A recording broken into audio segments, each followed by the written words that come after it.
Muito bem, seja bem-vindo a mais um Full Gas podcast de MotoGP.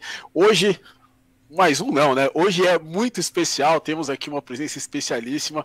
Simplesmente, se você assistiu Moto Velocidade, se você assistiu MotoGP nos últimos 30 anos aqui no Brasil, certamente a voz desse cara que está aqui do meu lado, certamente trouxe para vocês as emoções, trouxe para você, contou as histórias, as grandes histórias que a gente viu pela televisão. Simplesmente, nada mais, nada menos que Fausto Macieira está aqui no canal. Fausto, primeiramente, muito obrigado de você ter aceitado o convite. Bom, eu que agradeço, Gabriel Lima. Sempre é uma grande oportunidade falar de motocicletas e o YouTube e os canais do YouTube dão essa chance a nós, né? Já que o espaço na TV é só pro futebol, né, cara? Então, satisfação conversar com você e com a turma que assiste o podcast pra gente falar sobre moto.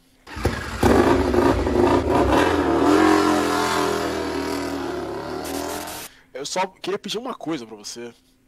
Tem aquela Diga. música da Adriana Calcanhoto, né? Que Bochecha sem Claudinho. O que é Fausto Macieira sem um. Sim. Pô, desculpa. Salve, rapaziada! Ligado aqui no canal do Gabriel Lima. A satisfação tá com vocês. É porque eu tô meio de férias, né? Que o campeonato deu uma parada. Eu tô aqui em Minas Gerais. Então, uma opção de coisa pra fazer. Nunca é férias, né, cara? Mas, Nunca assim, é sempre bom falar de moto em qualquer lugar, em qualquer situação. E não vai ser diferente hoje, vai ser muito bom. Vai ser muito divertido. Tá aí. Desculpa atrapalhar você nas suas férias, não sabia. Que isso, cara, tá tranquilo. Pô, falar de moto é sempre uma satisfação. Comigo também. E cara, mas assim, você é quase o Reginaldo Leme das duas rodas aqui, né, da MotoGP. O Reginaldo Leme, obviamente, desde os anos 70, falando da Fórmula 1, você ali desde meados dos anos 90, e realmente as duas rodas contigo, né, eu tava fazendo a pesquisa aqui pro vídeo, e você nasceu no dia 27 de julho de 1956, que vem a ser o dia do motociclista.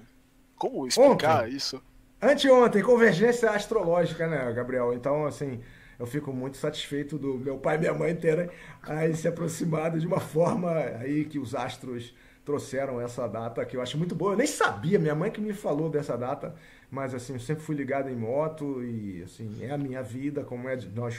Na maioria, né? Ou moto você gosta ou você odeia, né? Felizmente, nós adoramos, né? Então compensa as muitas pessoas que às vezes não têm uma proximidade e acham, criticam, é perigoso, não sei o que, carro é melhor. Não é melhor, você sabe, né, Gabriel? Vocês sabem.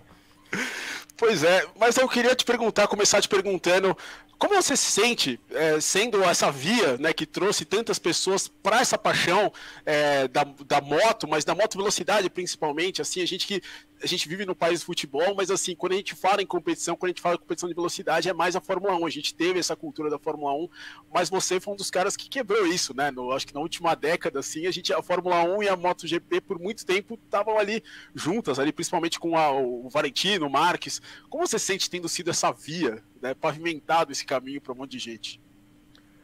Eu me sinto útil em participar dessa tomada de posição, né? Porque a Fórmula 1 trouxe para o Brasil títulos mundiais, coisa que a gente ainda não conseguiu na moto, mas o campeonato de moto começou um ano antes do de Fórmula 1, a moto foi inventada antes dos automóveis, então a moto tem um lugar, a meu ver, prioritário nos esportes a motor, e apesar da Fórmula 1 ter muito mais recursos envolvidos, né?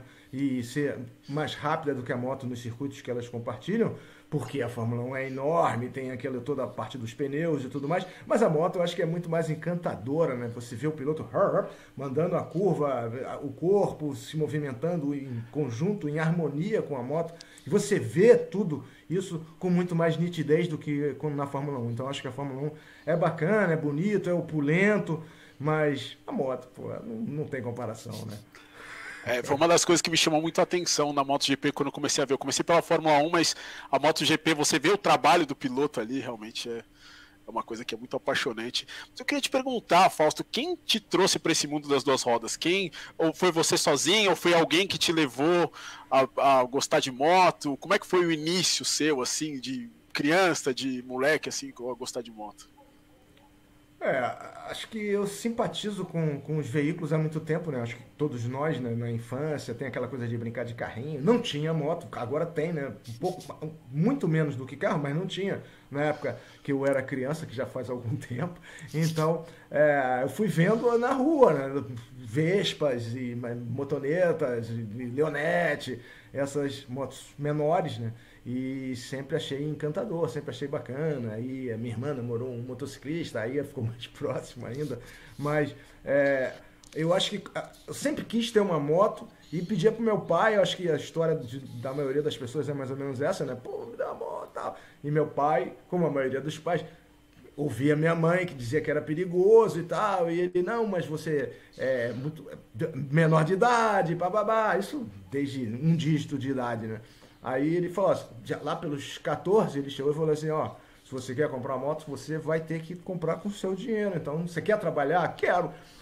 Mas podia ser numa loja de moto, e por acaso podia, né? Porque ele tinha um conhecido, que o filho desse conhecido tinha uma loja de moto lá em Copacabana, que tá lá até hoje, né? Uma revenda Yamaha, que hoje é uma revenda Yamaha, mas agora ela é musical. Yamaha música, né? Mas a música e a moto são, assim, afins, né?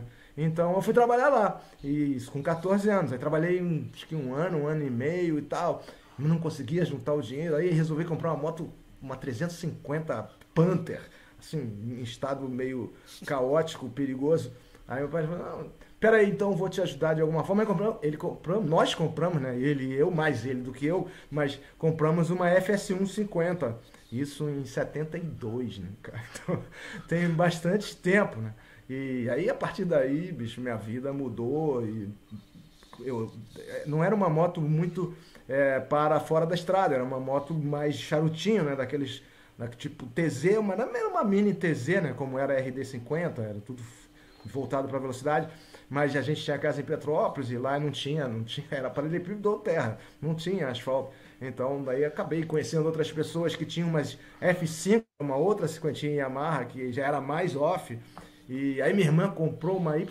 Aí meu pai liberou, né? Aí minha irmã sempre mais nova, né? Vai sempre na aba. Aí ela comprou uma YB 50, que era outra moto fantástica também, para você adaptar para fora da estrada, era até melhor que a minha. E a partir daí, pô, fui convivendo com outros de menores de idade, mas que também tinham motinho, cinquentinha, sempre cinquentinha. É uma tremenda escola, é uma pena que a gente não tenha mais essa cilindrada. Aliás, tem, né? Tem a PW50, que é a moto mais antiga da Yamaha em produção até hoje. E é uma moto que, pô, o Felipe Massa já teve, vários pilotos já tiveram. E é uma tremenda escola, mas eu acho que falta uma cinquentinha, uma rodinha um pouco maior, que certamente venderia bastante aqui no Brasil, ainda que a legislação não permita que menores andem, mas aí circuito fechado e tal, é bem bacana a cinquentinha. Daria com certeza. Mas, e aí, nesse início aí, né, você levou a família inteira, né, levou a irmã também para esse lado das motos, e aí você decidiu competir, Fausto Macieira, competir de motocross ali nos anos 70, como é que foi essa época? De cinquentinha, de FS1, né, uma FS1 adaptada, né, com um pneu de outra moto na frente, porque ela era street, e pneu careca atrás, porque não tinha muito torque, e um coroão que você nem via o aro, né, um coroão de, sei lá, acho que eram 8 dentes a mais.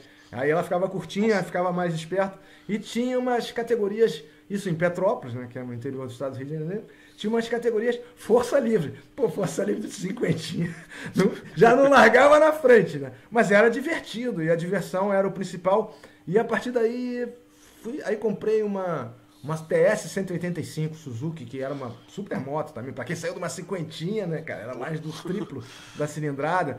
Mas a cinquentinha foi a melhor escola. E a TS não era o ideal, porque você tinha que correr na 250, né? Aí ela era mais do que 125 e menos que 250. O Nivanor Bernardi andou de TS 185 no início da carreira, mas era bem desvantajoso. Aí depois eu comprei a primeira moto de competição, porque a TS também era uma moto trail adaptada. Aí comprei a 125, que era do amigo, do meu cunhado e tal. E aí comecei a competir, fui pro Brasileiro em 74, cara. Fui pro Campeonato Brasileiro, foi a primeira vez que eu competi no Campeonato Brasileiro, foi em 1974, lá em Contagem.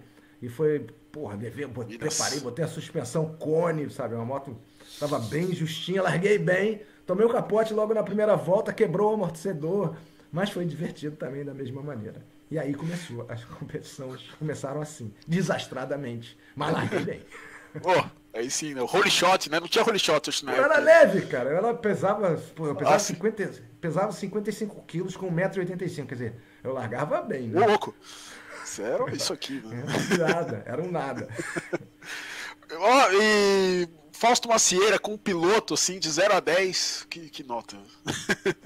Ah, era 10, assim, com muita boa vontade, 7, né? Porque eu também, era uma época que você tinha, o Gabriel, pô, tinha o Nivanor, o Bottas e o Moronguinho, que eram os três que mandavam em tudo e que iam. Então, se você chegasse, meu melhor resultado no Campeonato Brasileiro foi sexto lugar.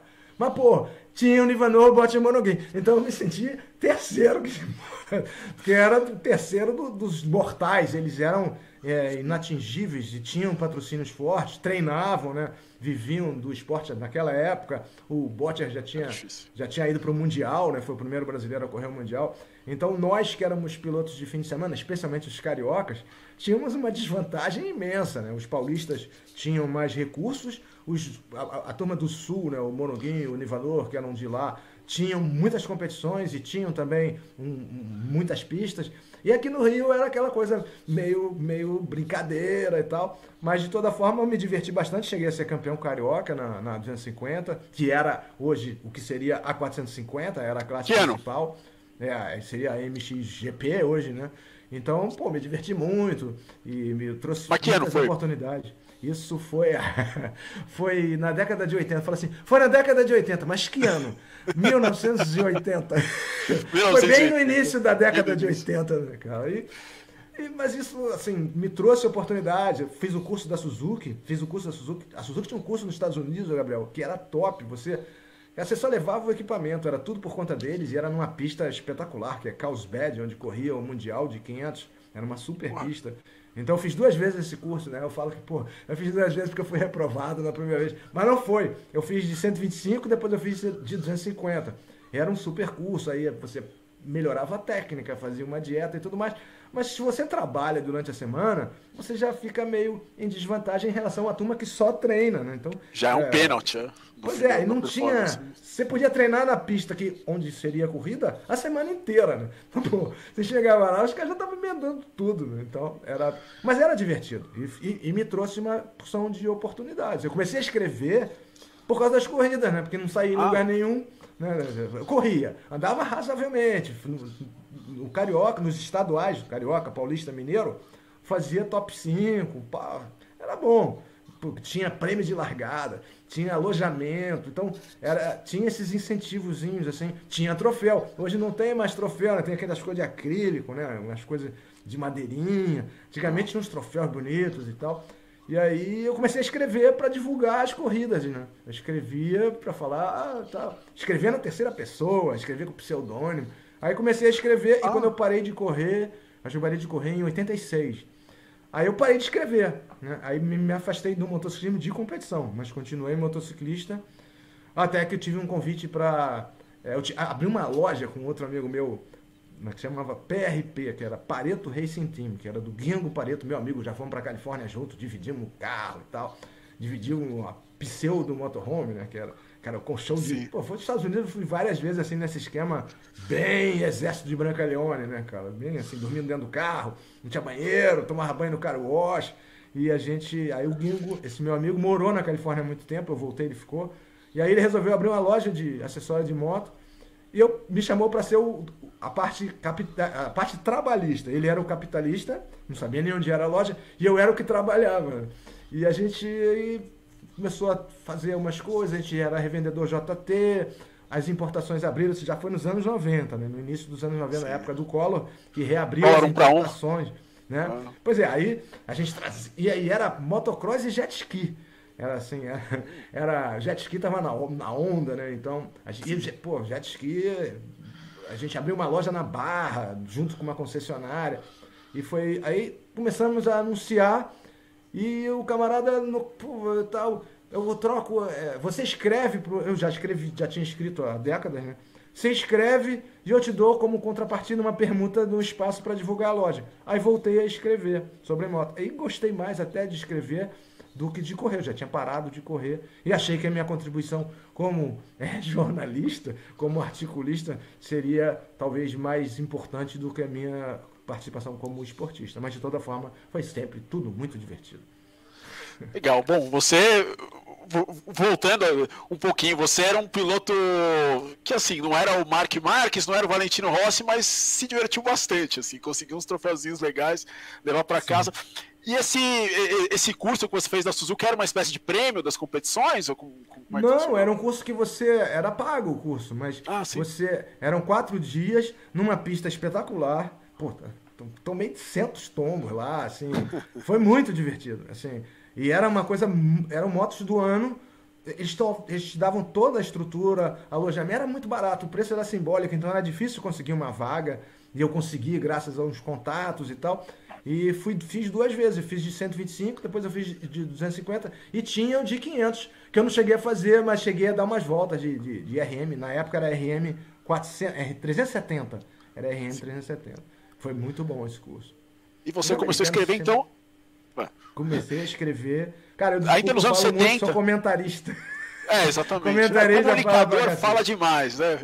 Não tem jeito. Desculpa, tenho que controlar isso. Não, mas você começou a escrever então nos anos 70 já, para divulgar as suas corridas para os seus patrocínios, para os seus patrocinadores, é isso? Não tinha grandes patrocinadores, né? Mas assim, era uma permuta ali, né? Tinha uma permuta, com academias de ginástica que eu nunca fui de frequentar muito, mas divulgava. Pô, a academia chamada Corpore, que era uma academia... Eu tinha uma permuta com a Company, que era uma loja aqui no Rio, que era famosa, assim, patrocinava expulsão de surfistas e tal, era uma loja em Ipanema e tal. Então eles tinham uma academia de ginástica. Aí eu tinha uma permuta com as roupas e com uma academia que eu ia, uma vez por ano, né? Mas assim, era divertido.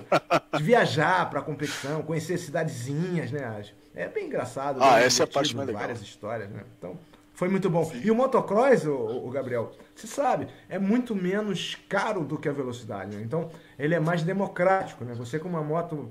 Pô, já viu o cara chegar aqui no Brasil, no Campeonato Mundial de Motocross, a moto dele ficou presa, ele pegou a moto, alugou a moto de um brasileiro, a moto totalmente standard, e ganhou uma bateria do Mundial de 125, que era uma coisa inconcebível na velocidade, né? Então, você gastava menos, tomava um tombo no motocross, até hoje, né? Empena um guidão, quebra uma manete, não tem um prejuízo grande. Você toma um tombo numa moto carenada, na velocidade, é um prejuízo de milhares de reais, né, cara? Então, vai rolar na brita. O piloto, eu acho que ele faz mais diferença realmente no cross, né? Não é do que na velocidade hoje em dia.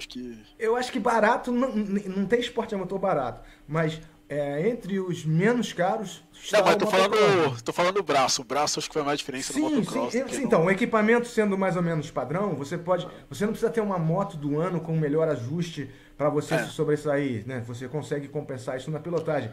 Na moto velocidade, especialmente agora, né, cara? É bem difícil que isso aconteça. Muito mais difícil você começar, né? Eu acho que a forma de começar hoje, se não forem as copas de promoção da Yamaha e da Honda, é um caminho muito caro, muito difícil e sujeito a você se machucar. Você pode se machucar até a pé, até dentro de casa, né, cara? Mas, assim, a velocidade... ela exige mais treino e exige um equipamento muito competitivo em relação aos seus adversários, que no motocross você consegue, de certa forma, compensar na pilotagem. Bom, você chegou a fazer algum curso de comunicação ou você foi com a cara e com a coragem? Assim, Não, rapaz, assim, eu fiz comunicação, fiz um curso de locução, mas eu sou advogado, né? Eu cheguei a advogar. Advogado? Eu sou advogado. Assim, minha formação no nível superior é advocacia. Depois eu fiz uma homologação, porque o jornalismo tem isso, né? Você consegue... eu tinha décadas de provas de artigos escritos em jornais, em revistas e tal, e pela experiência você consegue o diploma pela prática, né? Mas minha formação é de advogado, de terno e gravata, fórum, audiência, chatíssimo. E era chatíssimo. Eu ganhava melhor, mas era muito chato, então... Chegou um momento que eu meio que parei, desisti, já tive de escritório, aí eu meio que abandonei. Isso foi antes da loja? Isso foi antes da loja. Foi logo depois que você parou de correr? E aí você resolveu, entrou na faculdade e... Eu conciliava as corridas com os estudos e depois com a advocacia. Quer dizer, quem saía perdendo? Pô, as corridas, quem saía perdendo no final era eu mesmo. Mas assim, depois que eu parei de advogar, aí tive posada, fiz milhares de coisas, bicho, fiz milhares de coisas. Mas o que eu gostava de fazer era andar de moto. Então eu ia de moto para qualquer lugar, qualquer que fosse a missão. E aí apareceu esse convite desse meu amigo que tinha muitos recursos, né? E eu comecei a trabalhar lá e tal, aí conheci outras pessoas, aí comecei a escrever, aí apareceu o... Vou matar logo essa sequência, tá?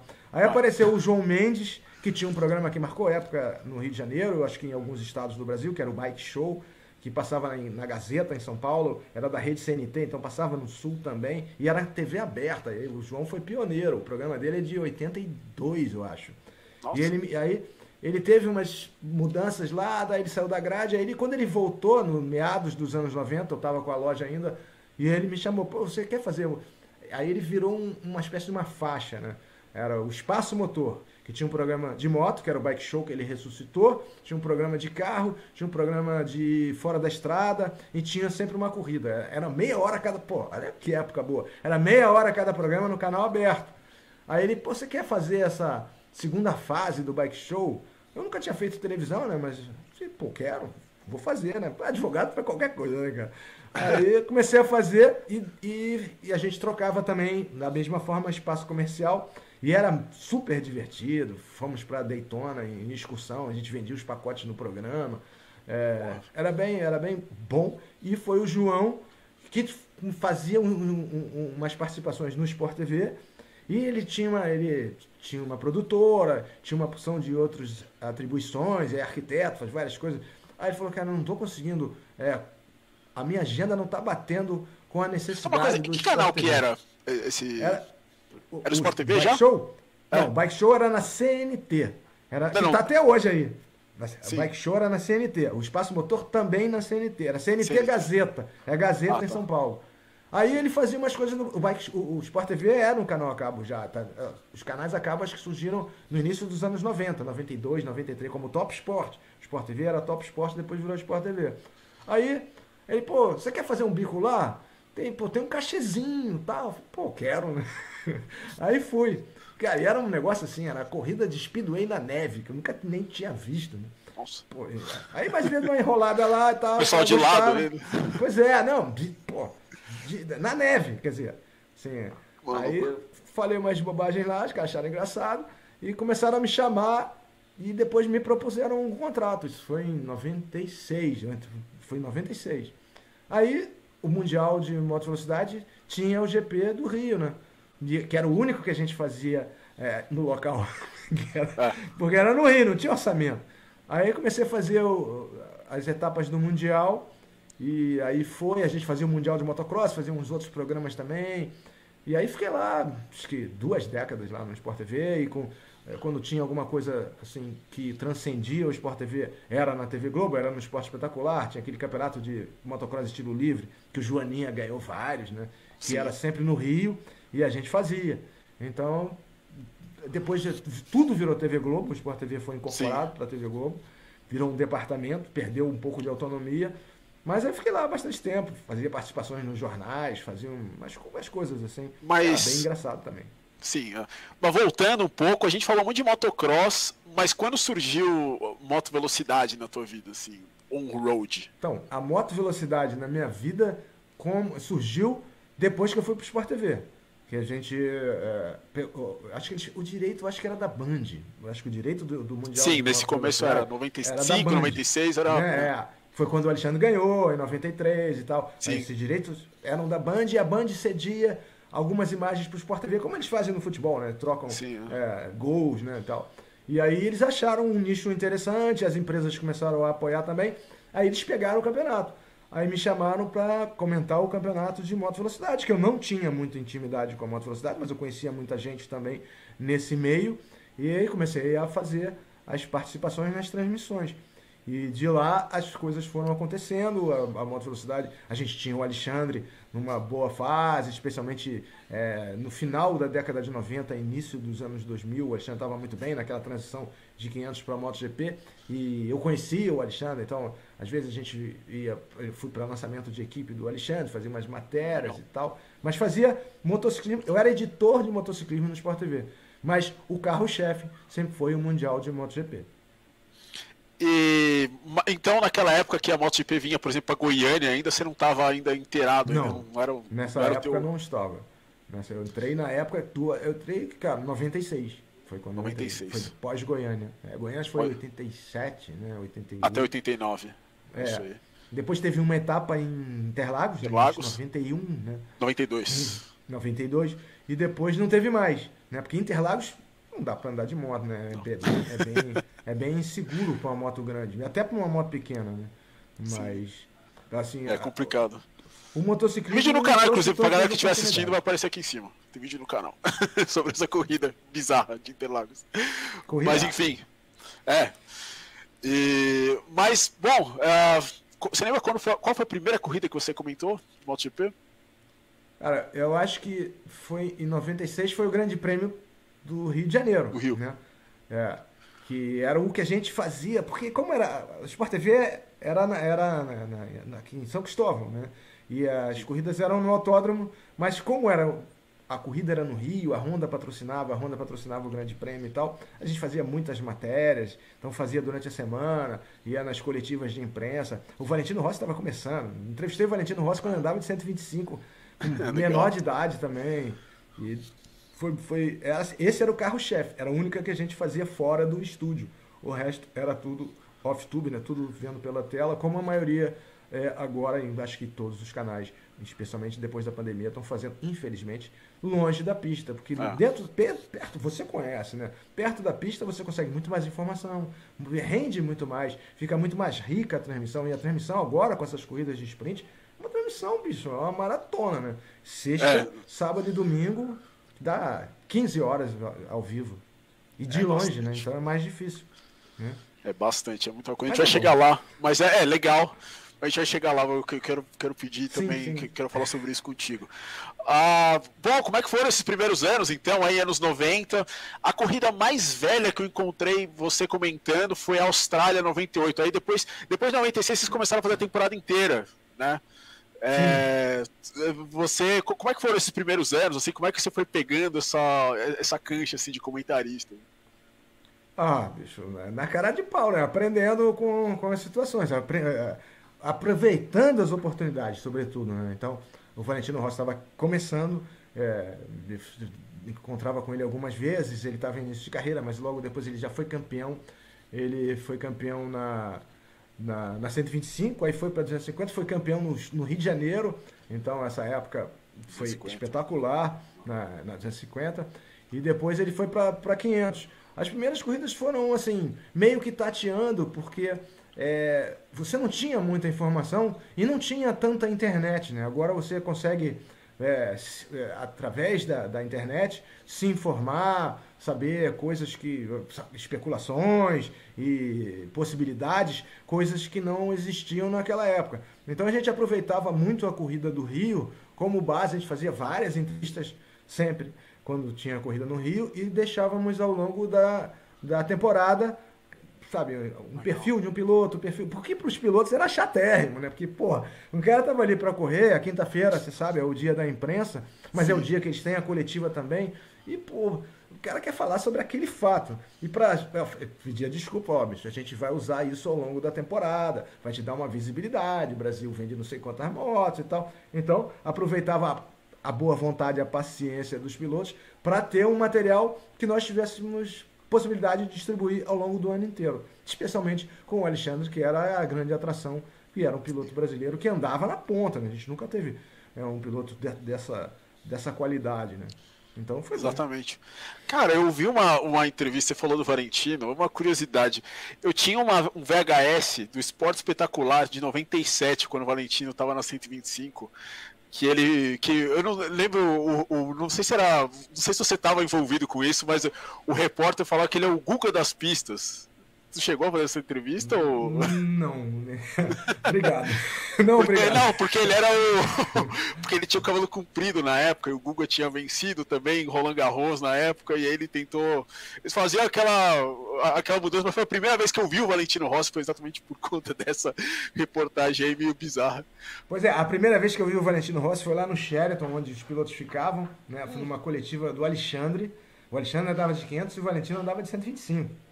Legal. 16 anos. Acho que foi em 97. E aí ele ganhou o campeonato. Né? Aí ele chegou, cara, e era uma coletiva que tinha um buffet, assim, né?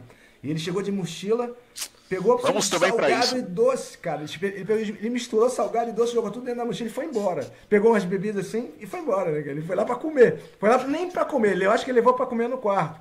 Então eu já tive uma ideia, assim, engraçada dele. E ele é uma pessoa, assim, ótima de entrevistar, né? Ótima, porque ele dá respostas espontâneas, te estimula a ir além, dá uma resposta completa, simpática, inteligente, agradável. Então, ele é um diferencial, né? E a gente pegou, eu tive a sorte de pegar ele no início da carreira. E nós estávamos mais até focados no Alexandre e no Loris Capirossi, que já tinha sido campeão mundial, era companheiro do Alexandre na 500. E ele andava... E, pô, nessa coletiva, cara, acabou... Pô, eu era o primeiro a chegar e o último a sair. E o chefe da equipe lá do Alexandre, que não era o Cito Pons, ou era, acho que era o Cito Pons. Pô, quem vai levar essa moto pro autódromo, não sei o que, cadê o carro, não sei o que. Aí eu falei assim, se quiser eu levo. Se quiser eu levo. Eu tô de moto aí, minha moto é uma 650, logo é maior do que a sua. Mas se você quiser eu levo na maior paz. Aí ele, não. Eu falei, não sei, é brincadeira e tal. Então, essa turma era muito mais acessível nessa época, né? O campeonato era bem mais descontraído, as responsabilidades talvez fossem as mesmas, o risco era o mesmo ou até maior, mas era mais fácil de você chegar e conversar. Hoje é mais difícil, né? Hoje é bem mais difícil, os pilotos estão super concentrados, os pilotos são atletas, o Valentino não fazia nada, ele falou, eu fui campeão de 125, eu não fazia nada de ginástica, fazia nada. Ele tinha o dom da pilotagem e era suficiente. Hoje não é, né? Hoje a gente está vendo, é bem diferente. O Valentino foi campeão contra aqueles japoneses que faziam carreira de 125, os caras desse tamanho, o Valentino alto, magro, óbvio, mais alto. Realmente é um dos grandes momentos, dos grandes títulos. Realmente a gente viu o que era o Valentino Rossi realmente naquela temporada. E sensacional. Mas, bom, a MotoGP começou, mas era só a MotoGP, né? Depois vieram 250, 125. Como é que foi conseguir esse espaço dentro da TV? Pô, foi assim, eu acho que você é assim também. Quando você gosta de uma coisa, você quer fazer ela da melhor maneira possível.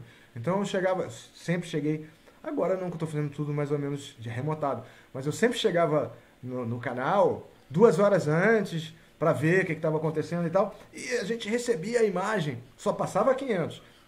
Mas na TV, na central, eles recebiam as imagens da 125 e da 250. E eu chegava lá e via as outras corridas, né? E já ia me preparando, ia vendo como é que estava a pista e tudo mais. Mas achava, estranho, porque se a gente não tem o direito de passar, para que recebe a imagem? Porque nada é de graça, né? Aí eu tinha um amigo que era advogado também, da Globosat na época. Aí eu falei assim, cara, eu acho muito esquisito isso, a gente receber a imagem. Se a gente recebe, a gente paga por isso. Se a gente paga por isso, é pra gente botar no ar. Então, é um horário que não tem nada, porque é no domingo, né? No domingo, 6 horas da manhã, não tem nada. Então, dá um confere nesse contrato aí, vê quais são as cláusulas que falam da exibição. Porque a gente só mostra 500. Aí o cara pediu uma semana, 2, vai me mandar... Não era mensagem, ele me ligou, alguma coisa. Falou assim, você tem razão. A gente é obrigado a exibir, pelo contrato, a gente é obrigado a exibir todas as categorias. Mas, então a gente está descumprindo o contrato a cada grande prêmio, né? Então vamos ver aí, tal, falou com não sei quem, tal, aí a gente começou a passar só no domingo, mas as 3 categorias, né? Aí, já foi um avanço, né? Triplicou a transmissão. As corridas são menores, mas eram 2 corridas que a gente não mostrava e recebia. Aí passou um tempo, eu comecei a falar, vamos mostrar o treino de sábado, vê aí e tal. Aí no ano seguinte a gente começou a mostrar o treino de sábado. E o treino de sexta eu nunca consegui colocar na grade do Sport TV, mas na Fox, quando eu saí, né, fui para a Fox depois, ele já passava o treino de sexta à tarde. Então agora a gente passa o treino de sexta à tarde, parte do sábado, que esse ano especialmente é mais movimentado até que o domingo, né? E as corridas de domingo. Então o espaço ganhou muito ao longo dos anos. Eu acho que ajudei de um pouco nessa progressão. Pô, que bom que você mandou ele reler o contrato ali. De repente, e o cara faturou. E esse meu amigo faturou. Pô, fui eu que falei, ó. Falei, a gente cumprindo o contrato. Então, foi bom pra ele, foi bom pra mim, foi bom pra todos nós. Achei bom. Legal. Você lembra que ano que isso foi, cara? Porque eu me lembro desde sempre as categorias mostrando no Sport TV. Cara, acho que 99, por aí, sabe? Acho que foi antes de 2000. Antes de 2000, acho que foi, por aí. Final do milênio passado. Mas foi um grande progresso, né? E aí a gente, como o Alexandre estava andando bem, especialmente em 2000, 2002, né? Ele estava andando bem, em 2000 ele ganhou 2 corridas e tal. A gente começou a mostrar também no Sport TV News, né? Que é o Jornal Nacional do Sport TV, né? Então tinha um espaço para as motos. Depois nós conseguimos um patrocínio para esse espaço, aí o espaço passou a ser contínuo e depois aumentou, tinha uns outros programas, tinha um programa que chamava Giro Sport TV, eu fiz vários programas, fiz Território Moto no Sport TV, fiz o Mundo tem alguns Moto vídeos na internet. Tem algumas coisas, mas assim, era tudo muito, era um câmera só, sabe, mas funcionava bem. A gente fazia com câmera só, cara, o João Mendes e eu, a gente fazia com uma câmera só no autódromo. A gente pegava a largada e pegava o carro, pegava aquelas pistas de acesso ali, as pistas de trabalho, ia pra Sul, fazia a entrada da Sul, aí fazia o miolo lá, aí fazia a curva norte, aí juntava tudo. Parecia que tinha várias câmeras, era uma câmera só. Era bem artesanal e dava certo. Era a única forma de fazer funcionar, era essa. Saudoso Autódromo de Jacarepaguá, faz falta pra gente. gente. É uma grande pena não existir mais. Trocado pelo brilho efêmero dos Jogos Olímpicos, né? Que foi menos de 20 dias, ganhamos poucas coisas, né? E perdemos um autódromo histórico, né? Onde o Emerson correu, né? O Senna, perdemos a história do motociclismo, do esporte a motor no Rio de Janeiro. E perdemos um lugar para treinar. Porque você mora no Rio hoje, você vai treinar onde? Você vai treinar em Lima Duarte, provavelmente. É o lugar lá no Potenza, menos né? longe, né? No Potenza. Muito ruim. Pois é, mas você nessa época usava um bigode, né, galera que vai olhar às vezes.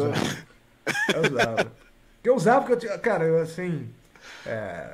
o bigode te dava mais idade, né? Quando você é bem novo, você quer ter cara de mais idade, né? Então, o bigode, barba, igual você usa, já usei barba também. Eu usava o bigode também. E hoje eu vejo as fotos do bigode, parecia um mexicano, né? Parecia do Chaves, né? Parecia um personagem do Chaves. Mas, na época, é o que há, né? O Jack Miller usou bigode agora também, o Bezek, né? Usou bigode também. Então, tudo é meio... Foi uma aposta daí, ele tem uma desculpa. Sim, mas faz parte. Faz parte. Mulher muda muito mais. Tá bom. Mas eu queria falar, você teve com muitos narradores, né, durante esse tempo no Sport TV, Sérgio Maurício. Eu tenho algumas corridas aqui que eu baixei na internet. Tem Laguna Seca 2008, você faz com o João Guilherme também, você fez, Daniel Pereira, Guto Nejaim, obviamente. J. Júnior. Né? Eusébio Rezende. Assim, porque a moto, cara, aí especialmente depois que a gente conseguiu passar todas as categorias, a moto começava às 6 horas da manhã, né? Então, o narrador era cansativo. Então era meio assim, antes de fixar, que o primeiro fixo foi o Sérgio Maurício, que foi muito bom, porque você jogava a pessoa lá 6 horas da manhã, já fiz com o Luiz Carlos Júnior, sem saber nada do campeonato, né? Então, assim, era meio que uma punição, sabia? Porque o cara tinha que acordar cedo. Eles tinham que chegar 1 hora antes. Eu chegava 2 horas antes porque queria, mas o combinado era chegar 1 hora antes. Então, era meio... Você fez alguma coisa errada ou discutiu com alguém, vai fazer a moto esse fim de semana. Né? Então, as pessoas às vezes faziam, mas não era o que elas gostariam de fazer. Todo mundo quer fazer jogo da Seleção Brasileira de Futebol, jogo do Flamengo, do Corinthians, né? Então, era meio assim, era um rodízio de narradores, o que pra mim não era bom, né? Era assim, Era o que tinha. Não criava química, não criava laço, né? Você não acompanhava o desempenho do cara ao longo da temporada. Você fazia uma corrida, ia fazer outra 5 corridas depois. Então depois o Sérgio, que foi kartista, anda de moto até hoje, é motociclista, então o Sérgio gostava de fazer e nós começamos a fazer juntos e deu certo. E aí o Sérgio ficou muito tempo. O Sérgio ficou talvez mais de 5 anos, com certeza. Menos de 10, mas mais de 5. E quando o Sérgio saiu, entrou o Guto, que também fazia outros esportes, né? Mas o Guto, ele tem uma característica, como o Sérgio também tem, a maioria dos narradores, que é o entusiasmo, né? E o entusiasmo, numa transmissão longa como essa, é uma coisa que atrai, sabe? Que mantém quem está assistindo ligado. E aí o Guto também ficou fixo e também entendeu o mecanismo, entendeu que era um nicho bom, né? Porque era melhor você fazer um mundial de qualquer coisa do que você fazer um campeonato secundário. Então, ele entendeu e a gente tinha patrocínio e tudo mais. Então foi bom, e foi a época que a gente começou a viajar, né? Então, e aí foi melhor ainda, né? Porque foi, acho que, o melhor momento. A gente ia 4 etapas por ano, então era super produtivo e divertido ao mesmo tempo, porque viajar, ainda vai viajar para corrida e corrida de mundial é sempre uma coisa boa. Eu já fiz mundial de motocross, mas fiz as etapas do Brasil ou fiz etapas como convidado, não como narrador, como comentarista, né? E, então, essa época foi bem importante para nós e eu acho que para o esporte também. Eu queria voltar um pouquinho no tempo. Você falou muito do Alexandre Barros, tinha realmente o Barros nos anos 90, início dos anos 2000. Agora, quando o Barros vai para o Mundial de Superbike em 2006, em 2007 ele para de correr, como foi a tua cabeça? Assim, você achou que de repente eles podiam dar cabo da MotoGP? Você achou que... Eu achei. Achei, porque assim, é como você falou do Guga. Quando o Guga parou, as pessoas que viviam em torno do vôlei, tem muitos amigos do vôlei não, do tênis, o Eusébio, o Dácio Campos, a turma toda, né? Vários comentaristas e narradores que faziam só tênis, eles ficaram meio assim, incertos em relação ao futuro, como eu fiquei também, como a turma da geração do vôlei. O vôlei se consolidou, foi campeão olímpico e tal, mas o Guga foi um ponto fora da curva no tênis, mas que consolidou o tênis como um esporte popular, né? Então, quando o Alexandre parou, o Alexandre é a nossa grande referência e o Brasil depende muito de referências, né? Especialmente nos esportes que não são futebol. Achei que a visibilidade iria diminuir e que isso iria ter como consequência, provavelmente, eles encerrarem o contrato, né? Mas tinha uma coisa, era o fator Valentino Rossi, né? O Valentino Rossi, né, quando o Alexandre parou, o Valentino estava no auge, então o Valentino já tinha movido aí uma multidão para assistir as corridas, né? E isso acho que fez toda a diferença na história do esporte e para nós no Brasil foi muito bom porque manteve a grade de programação, manteve as 3 categorias, porque poderiam surgir novos Valentino Rossi, como surgiram, né? O Marc Marques, né? É uma consequência da visibilidade e se todo mundo hoje ganha uma fortuna, fiz outro dia um artigo sobre isso, se deve ao Valentino Rossi, né? Porque o Giacomo Agostini não fez essa fortuna e ganhou 15 títulos mundiais. Mas o Rossi trouxe uma popularidade junto com a televisão, junto com a melhoria da transmissão, com as câmeras de bordo, que foram chegando nas outras classes também. Isso tudo trouxe mais atração para o esporte e eles conseguiram. A gente ficou na grade até final de 2019, né, quando o Sport TV aí não renovou o contrato ia ficando cada vez mais caro, as prioridades iam mudando, e aí o Valentino também já não estava naquela mesma fase. E aí, infelizmente, deixou a grade. E eu deixei a grade também. Mas, satisfeito da vida. Tá bom. Com certeza. Mas, assim, uma coisa que eu queria falar contigo, por exemplo, o Sport TV, a gente viveu durante o final dos anos 2000, muitos pilotos brasileiros, na época chegando à Fórmula 1, né, a GP2, né, na época tinha o Bruno Senna, Nelson Piquet, Lucas de Graça e tal, mas nem todas as corridas iam pro ar, né, e as corridas elas eram num horário também meio complicado, era esse de 6 da manhã, às vezes não mostrava, e a MotoGP sempre foi mostrada, e aí em 2012, se não me engano, a gente teve o início das classificações, assim, Como era essa batalha por espaço, assim? Porque, teoricamente, as 4 rodas eram mais importantes, né, para o público geral, mas mesmo assim, o Mundial de Moto Velocidade sempre estava muito presente, assim. Como é que era essa briga aí? A Fórmula 1 sempre teve a primazia, passava no canal aberto, a moto passou eventualmente, a gente fez uma corrida no canal, na TV Globo, que foi o Grande Prêmio do Japão de 2003, que foi o que teve o acidente do Cato, foi horrível, o Alexandre também se quebrou todo, correu meio empenado, não conseguiu se destacar, e a ideia era que se o Alexandre se destacasse, chegasse ao pódio, manter a temporada inteira na grade, quer dizer, foi um desapontamento extremo, teve uma morte no ar, né? Teve uma morte ali do Cato e o Alexandre não foi bem, e aí a gente perdeu essa oportunidade. E a Fórmula 1 sempre teve, porque a Fórmula 1 teve campeões mundiais, eu acredito que se o Alexandre tivesse conquistado um título mundial, não que ele não tenha se esforçado, mas as coisas não se alinharam para que isso acontecesse, a gente teria mais espaço. E depois ficou um hiato muito grande, não tinha piloto brasileiro em lugar nenhum, né? O Alexandre foi para o Mundial de Superbike em 2006, e a gente passou a transmitir o Mundial de Superbike por causa do Alexandre, nós estamos na temporada de 2006. Em 2007 ele voltou para a MotoGP na Ducati Pramac, né? Na Pramac Ducati, mas também não foi muito bem, fez um pódio lá, tirou o Stoner, aí já deu um rolo total. Ficaram bravos.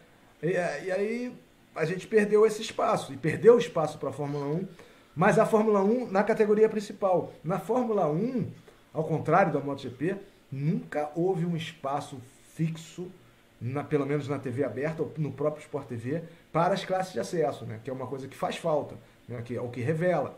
E agora, com o YouTube, com as redes sociais, com as TVs a cabo abrindo um pouco mais de espaço, a gente está tendo isso voltando, especialmente nas Copas monomarca, lá na Band Esportes, lá com o Celso, com o César Barros, que também, com o Jean Calabrese, né, nas transmissões do Campeonato Brasileiro de Moto Velocidade. Então, isso está voltando aos poucos, porque a transmissão numa TV é muito cara, né? Você está vendo, se a gente fosse fazer isso que a gente está fazendo agora numa TV, seria bastante caro, bastante mais caro, e seria talvez inviável.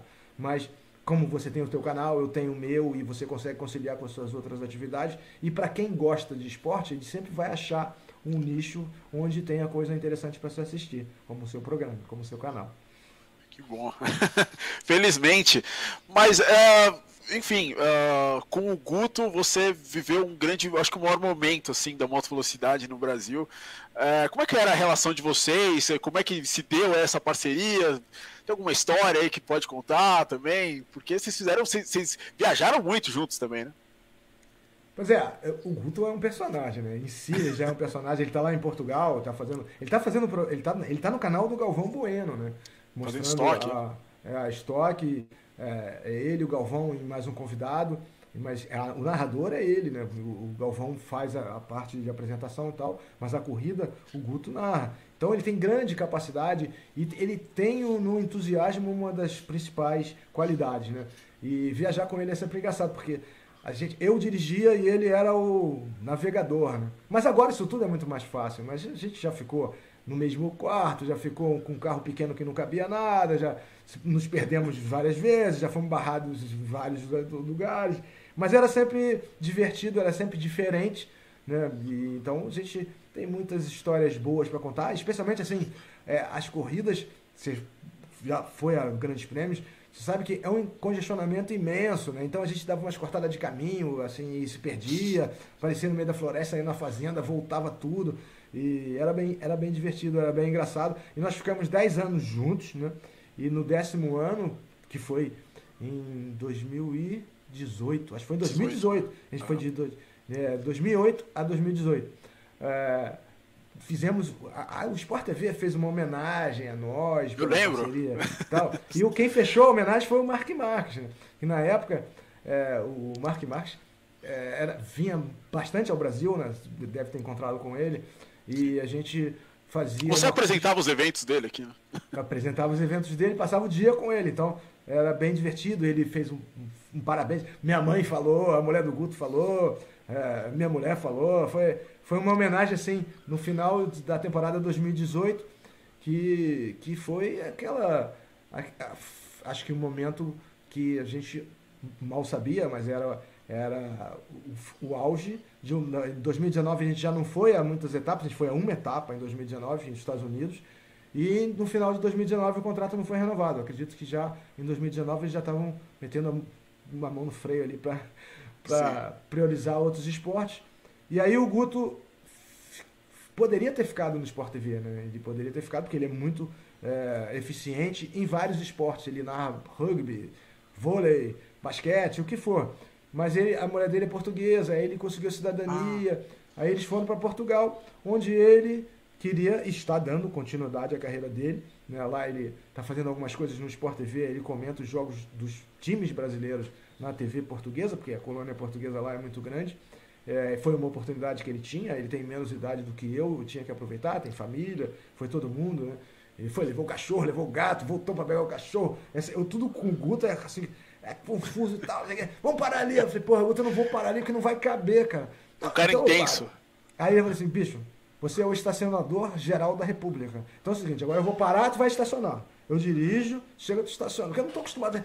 Cara, moto você não estaciona, né, Gabriel? Moto chega e para ali, não, sabe? Então, eu não gosto muito de dirigir, mas entre dirigir e navegar, eu falei, dirige e você navega, e a gente se completava e deu muito certo. A gente tem personalidades muito diferentes do Guto. Eu sou mais calmo, né? O Guto é mais emoção, mas era sempre... Cara, e a gente teve uma época que a gente ia sozinho, então o produtor era eu marcava as entrevistas, eu fazia as coisas. A gente foi na sede da Ducati para entrevistar o chefe de competições. O câmera não foi, porque o câmera era contratado, não foi, fizemos no celular, deu razoavelmente certo. Então a gente fazia autoprodução, mas teve uma época que tinha um produtor, aí era bem melhor, porque você podia fazer as coisas com mais calma. Te marcava assim, na quinta-feira, te marcava 12 entrevistas, que nunca conseguia fazer as 12, porque sempre um atrapalhava, o outro atrasava o canal anterior, então era sempre difícil. Com o produtor, isso funcionou melhor. Aí a gente podia se divertir. E tinha um produtor, era por isso que eu falei isso, tinha um produtor que falava assim, viajar é muito bom. O que estraga é o evento. Se tivesse evento, eu falei, meu irmão, mas a gente está viajando por conta do evento. O evento que está pagando a viagem, a estadia, a gente está te dando uma diária para almoçar. Então, e jantar. Então, se não tivesse o evento, a gente não estaria aqui. Então, perfeito nada é. E essa época foi muito divertida. E o Guto é meu amigo até hoje, ele vem ao Brasil, a gente se fala constantemente.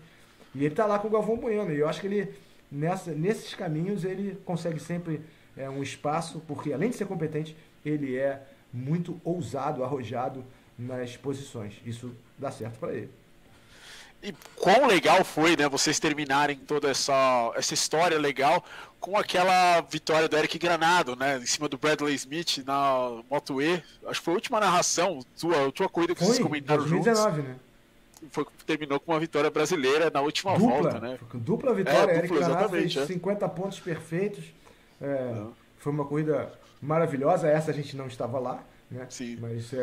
Mas foi uma corrida que marcou. A narração do Guto é muito marcante, né? Sim.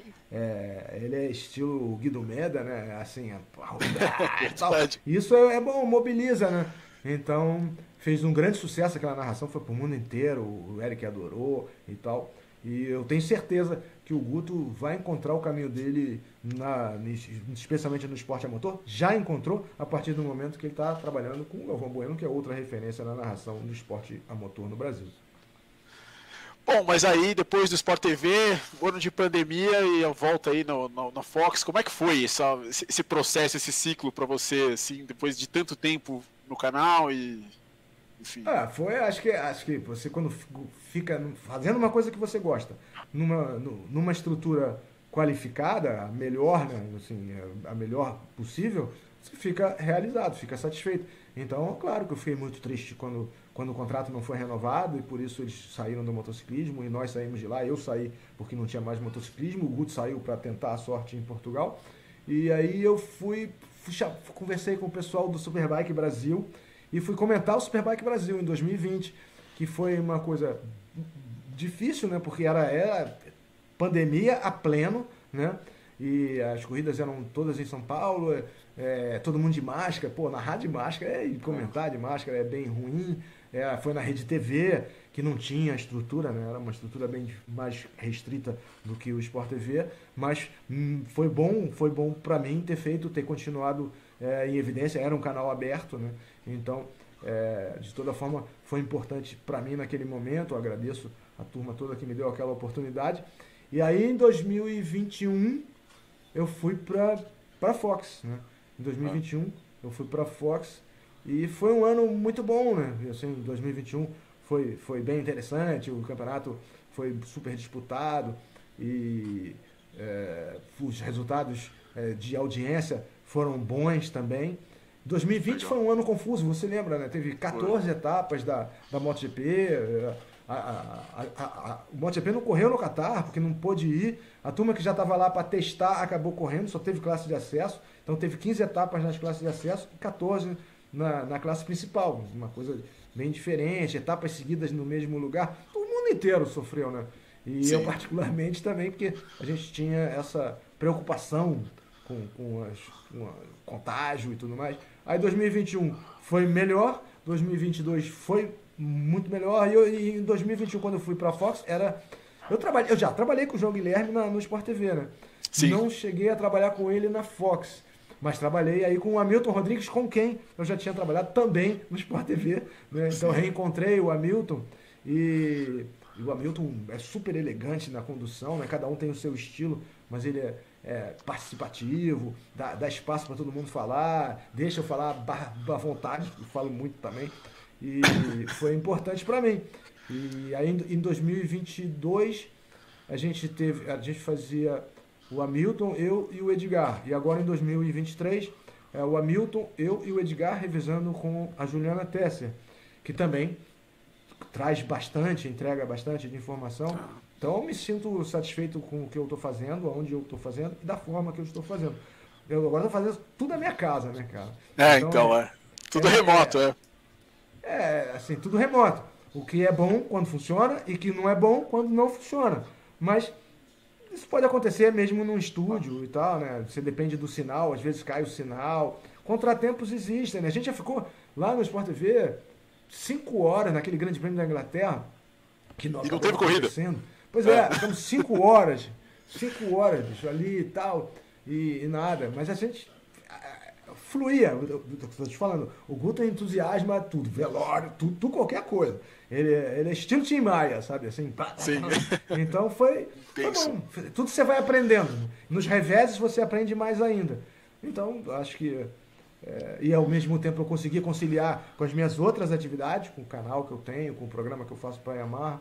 Então, estou satisfeito, feliz.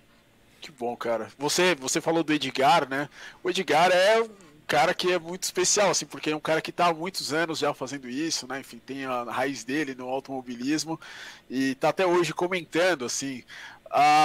Queria te perguntar, tem muito gás ainda, eu imagino, né? Você olha o Edgar e olha toda a tua paixão, eu imagino você não pensa em parar, você... Vamos em frente. Né? Eu acho que o Edgar, para mim, é uma referência, além de ser uma referência, é um estímulo. E eu conheci o Edgar há muitas temporadas. O Edgar foi administrador do autódromo, foi bicampeão brasileiro de automobilismo. E é uma pessoa interessada no que está fazendo e faz várias modalidades. Ele faz o Mundial de Rally, faz NASCAR, faz Fórmula Indy, faz tudo ligado ao esporte a motor.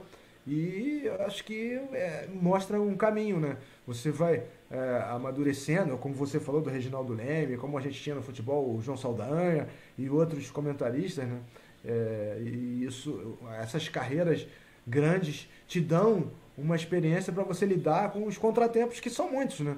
Às vezes, assim, cai a transmissão, eu dou uma olhada no celular, fico vendo a corrida no celular, volta a transmissão.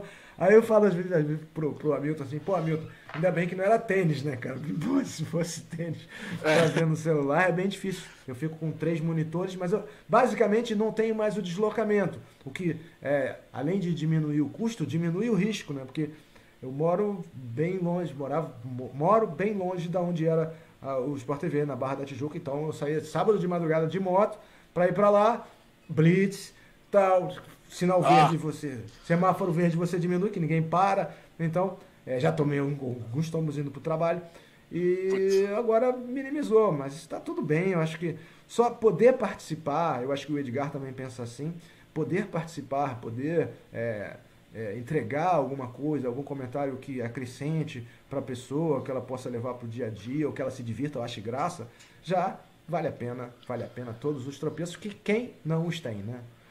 Que legal, muito bom, cara. Cara, para terminar, eu queria perguntar algumas coisas de atualidade, né, para você. Você falou de sprint, programação das corridas em 2023. O que você achou? Qual é o seu veredito aí depois de 8 etapas? Eu acho, em relação a sprint, foi feita uma enquete, que você possivelmente participou, uma pesquisa, perguntando vários caminhos, o que você acha que a MotoGP deveria ser, o que pode ser feito para aperfeiçoar, e essa opção não estava na pesquisa. Então foi uma pesquisa que foi feita no mundo inteiro, dava trabalho para você responder, e não foi levada em conta. Então já tinha essa ideia na cabeça antes de começar a pesquisa, isso eu já não achei muito interessante. Para os pilotos, eu achei que não ficou muito bom. Para o público, acho que ficou melhor. Não tem dúvida que ficou melhor. As audiências provam isso, tanto na TV quanto nas pistas.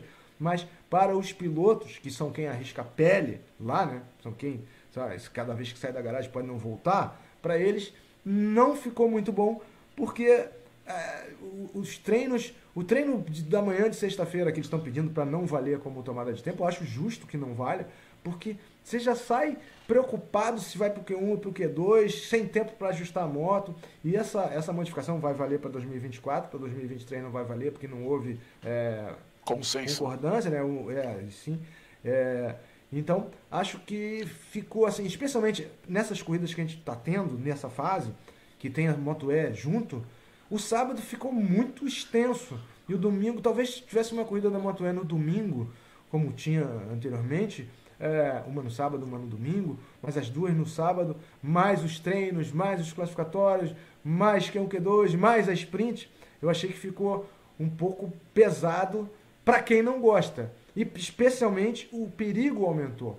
Então, talvez, se tivesse sido feito como foi feito na Fórmula 1, algumas etapas para ver como funciona e aperfeiçoar ao longo da temporada, teria sido mais sensato. Mas não foi assim que foi feito. E, sobretudo, eu acho assim, para o público eu acho legal, mas assim, para os pilotos, aquele passeio de caminhão ali aberto no domingo, depois do aquecimento, eu acho bem ruim, porque tira o teu foco, tira a tua concentração numa competição que é por si só já bastante perigosa, né? Então, não é uma coisa que, para quem está por ali, dá estouro de camisa lá e tal, é bom, mas para os pilotos eu não acho que tenha sido uma coisa boa. Mas, talvez eu esteja pensando isso pelo fato de eu já acompanhar há muito tempo, e talvez, concordo que a audiência da MotoGP e como da Fórmula 1, especialmente, estava aumentando a idade, mas diminuindo, né, em pessoas mais jovens de se interessarem, e essa forma de promover o espetáculo ajuda a atrair mais jovens, né? Então acho que essa foi a ideia, e espero que no ano que vem a gente não tenha o treino livre 1 valendo como classificação, porque aí os pilotos vão poder se concentrar melhor no que eles têm para fazer, porque a profissão deles não é dar entrevista ali, falar babá e tal, é correr da melhor maneira possível num momento em que as motos estão muito difíceis de serem pilotadas, é muito difícil ultrapassar. Então, quanto mais tempo você tiver para acertar o seu equipamento, melhor vai ser a sua corrida, melhor vai ser o espetáculo. Bom, a Fórmula 1, ela, acho que na última década, ela viveu um período muito ruim, né? E a MotoGP começou a meio que... Eu me lembro muito bem de 2015, né? Quando, no mesmo dia a gente teve a famosa encontrão de Valentino Rossi e Marc Marques na Malásia, e no mesmo dia a gente teve o Hamilton campeão, e aquilo ofuscou completamente o título do Hamilton naquela ocasião. E onde você acha que a MotoGP perdeu esse bonde, cara? Onde você acha que eles ficaram para trás, assim, em termos de popularidade? Hoje em dia, realmente tá com problemas, assim, né? Porque a sprint nada mais é, acho que em todas as corridas, uma resposta meio, vou dizer desesperada, mas assim, uma resposta a um lado que eles estavam indo que eles não sabiam como tirar, né? Como você vê isso? Eu acho uma resposta extrema, né? Foi uma providência que colocou a visibilidade à frente da segurança, né? E isso não é bom em nenhum esporte, especialmente num esporte que pode causar um acidente sério ou até a perda da vida da pessoa. Mas sei, rapaz, eu acho que a 2015 ficou naquele foco por um mau momento, né? E eu acho que o mau momento maior ali foi do Valentino, né? Não foi do Marques. Pô, né? Quando eu falei isso, porra, deu um rolo completo. Mas assim, naquela situação, eu achei que o Valentino não agiu muito bem, né? Já tinha toda uma série de desencontros, de desavenças, que acabou ali. E assim, eu não acredito que o Valentino tenha chutado, como os espanhóis falam, o Marques. Mas a intenção de botar para fora da pista, eu achei que ficou bem clara naquela situação. E essa não é a melhor maneira de você agir, né? Eu acho que o Marques também fez o possível para tumultuar a vida do Valentino quando já estava fora da briga pelo título, mas o Valentino tinha que ter. Ele fez a mesma coisa com o Lorenzo quando ele se machucou em 2010 e voltou e espremeu o Lorenzo lá no Japão. Então, nada que o Marques faz ou já fez, o Valentino fez bem parecido, né? Nesse caso, eu acho que ele fez pior, né? Mas eu não gosto que as coisas sejam vistas pelo pior foco, pelo pior ângulo, né? Então, eu acho que o que diminuiu bastante na MotoGP foi o crescimento da aerodinâmica, a importância da aerodinâmica hoje, que foi o que o Marques já falou naquela desgraçada coletiva que gerou o tumulto todo, né, que é a coletiva de quinta-feira do Grande Prêmio da Malásia, que o Valentino falou que o Marques tinha brincado com eles na pista.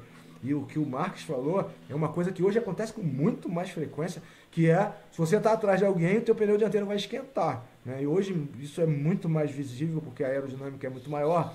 Você não consegue ficar no vácuo de ninguém, porque o pneu esquenta, ou você sai e passa, é mais difícil ultrapassar. A gente até 2018 teve muitas ultrapassagens. O Grande Prêmio da Holanda de 2018 teve mais de 100 ultrapassagens no top 5. O Grande Prêmio da Austrália de 2017 também foi espetacular, porque tinha menos aerodinâmica, aí você podia, né? O Dani Pedrosa falou isso, né, semana passada.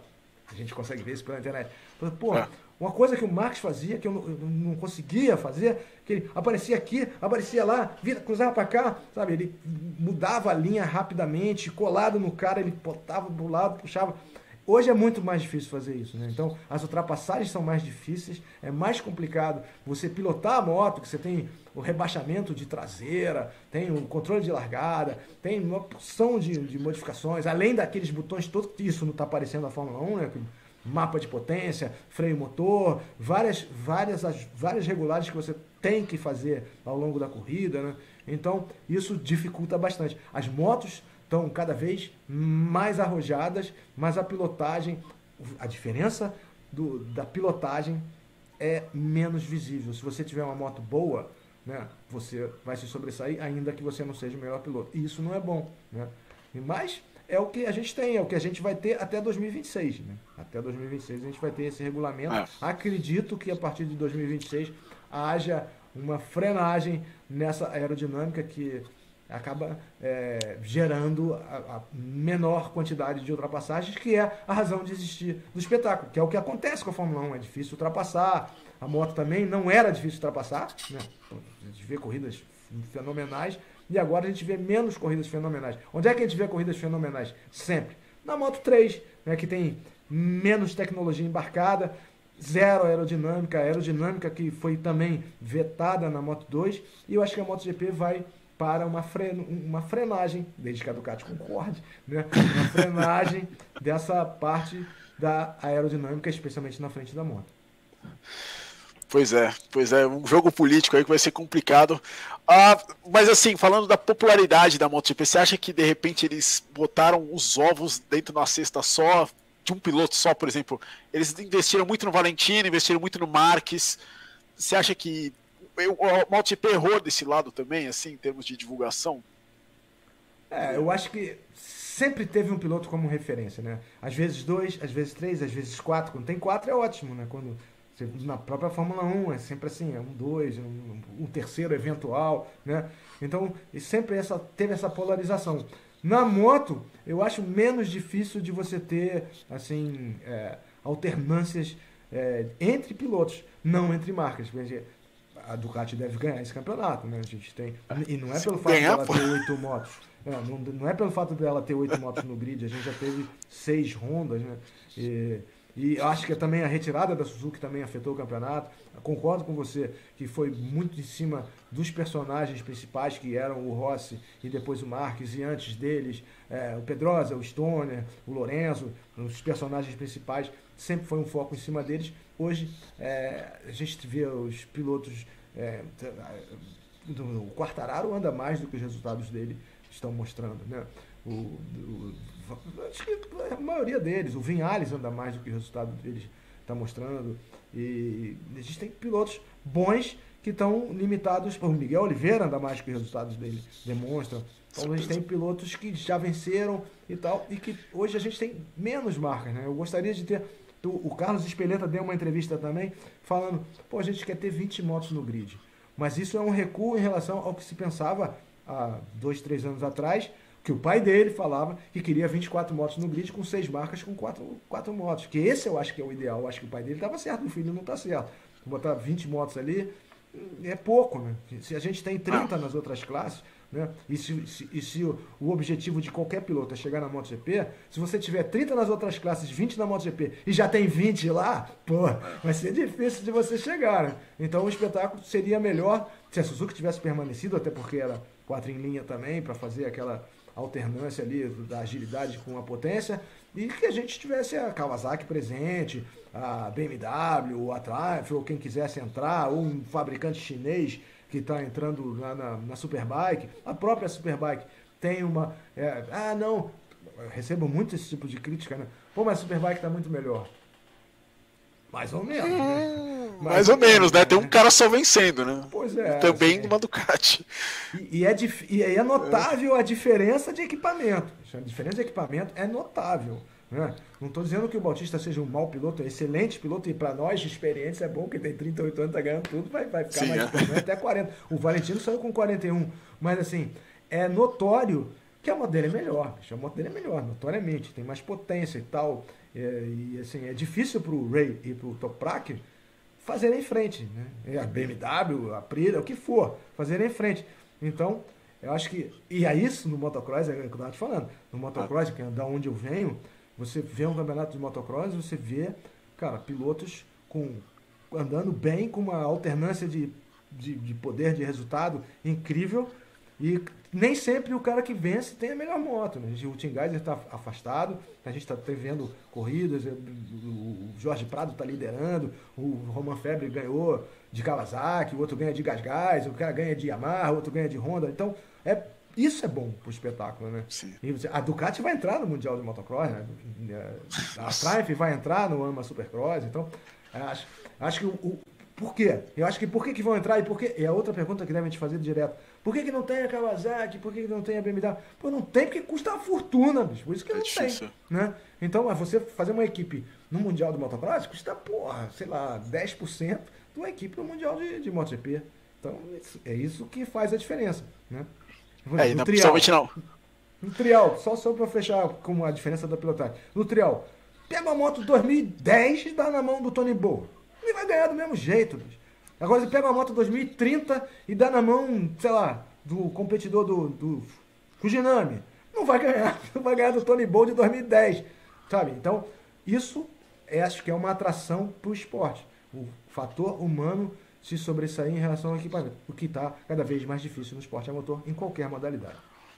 Principalmente você falou da MotoGP, a gente tem uma competição aeroespacial hoje em dia também, que é uma novidade para as motos, então essas marcas aí realmente dão uma afugentada na galera, não tem jeito, né?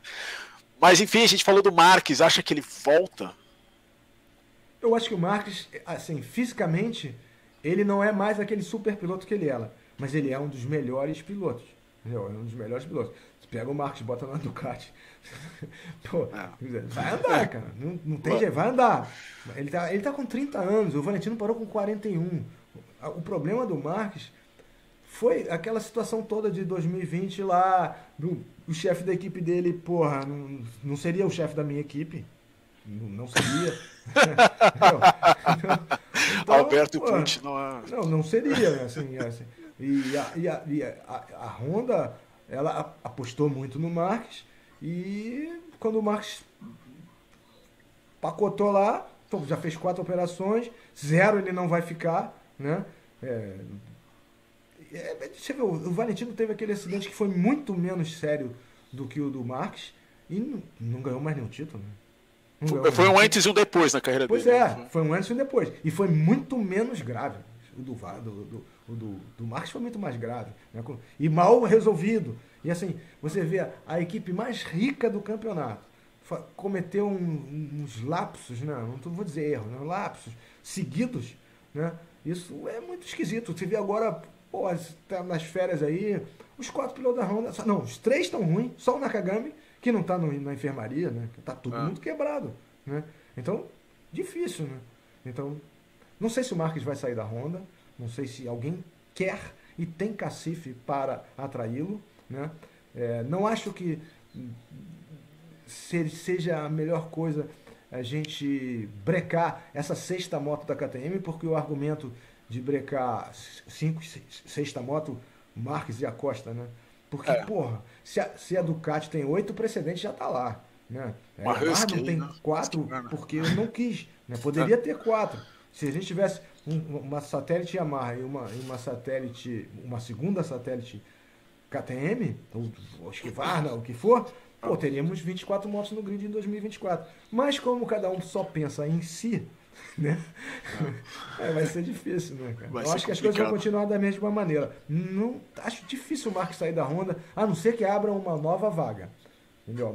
E que já tem o Acosta, né? Então, que o Acosta vai subir. Se o Acosta vai subir, isso não vai ter nova. O ideal era o quê? Ter mais 2 vagas, né, Gabriel? Uma pro Marques e outra pro Acosta. De Husqvarna, de gás, qualquer coisa.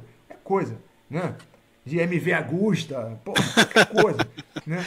Mas não é uma sexta fábrica. O ideal seria o quê? Acosta e Marques de Suzuki, mas isso infelizmente não. Infelizmente, é sonho não de vai noite acontecer. de inverno. É sonho de noite de inverno. Exatamente.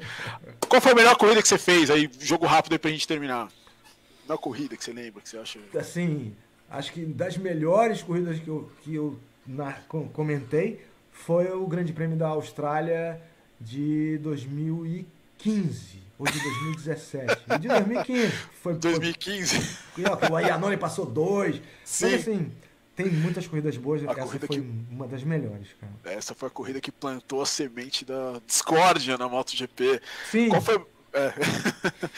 Qual foi a melhor cobertura trip que você fez? Assim, porque a gente falou muito de MotoGP, mas você fez de motocross, você fez TT de Redman, Northwest 200, X-Fighters, enfim. Qual foi a mais legal, assim, que você...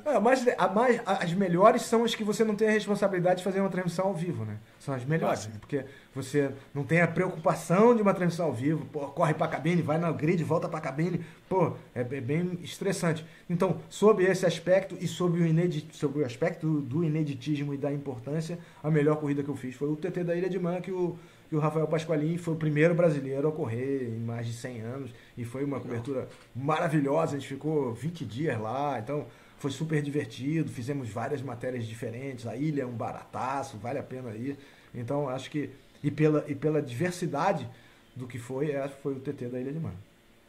E transmissão mais difícil, aconteceu alguma vez? Uma transmissão que você lembra que foi mais complicada? Cara, teve uma transmissão que foi particularmente difícil, que foi o Grande Prêmio do Catar de 2004, porque o Valentino... Que ele limpou o grid? Isso aí. Não, exato. O Valentino limpou o grid e o Sete de Bernal foi lá reclamar que o Valentino ficou andando de scooter lá e aí ele fez os burnouts ali. Último. Acho que o Biaggi também foi para último também, por uma coisa parecida, né? E sim, a gente não tinha essa informação. E a informação que a gente tinha é que eles estavam na primeira fila, né, cara? E não tinha internet, deu algum rolo lá e estavam na última posição. Então foi surpreendente, foi difícil, mas a gente acaba resolvendo. Tirou de letra depois. Acontece. Acontece contigo também, acontece com todo mundo. Sim, pois é.